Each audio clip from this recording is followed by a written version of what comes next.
Welcome back to Close Up. When Congresswoman Annie Kuster announced she was not seeking re-election, many thought we could see several candidates jump into the 2nd congressional district race, particularly on the Democratic side. But Kuster quickly endorsed her former campaign manager and 2016 Democratic nominee for governor Colin Van Osteren to succeed her. And then last month, Maggie Goodlander, a Democrat with a lot of resources and very close ties to the White House, jumped into the race. That duo's combined clout and deep pockets appear to have cornered whatever market might exist for establishment Democratic candidates. Case in point, State Senator Becky Whitley, who launched her campaign in April, just decided last week she has no path forward. Her dropout came as a bit of a shock. Whitley is an outspoken progressive at the State House, and there was an expectation she could fight for that political space to the left of Van Osteren and Goodlander to try and grind out a win in a three-way primary. But Whitley indicated in an interview with News 9 last week she was struggling to marshal the campaign cash and volunteer support necessary to compete.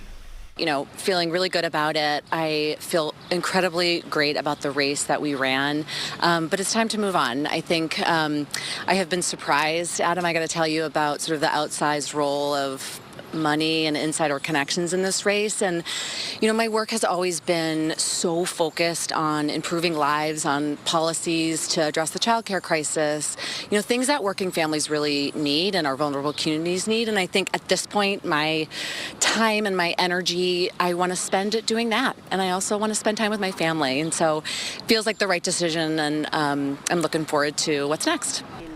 So for now, we have a very interesting one-on-one matchup in the 2nd District Democratic primary. It seems like Van Osteren's close relationship with Congresswoman Kuster gave him a bit of a head start. He has a lot of endorsements and built-in support from his time on the Executive Council, his run for governor, and his attempt to unseat Secretary of State Bill Gardner.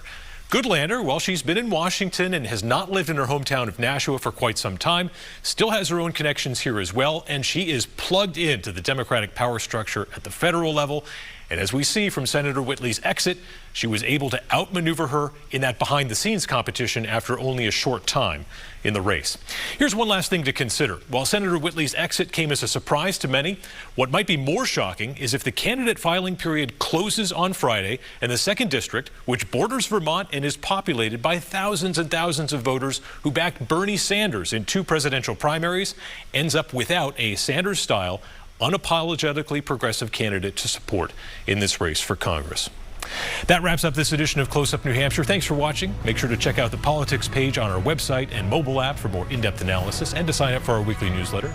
We'll be back next week. Have a great Sunday.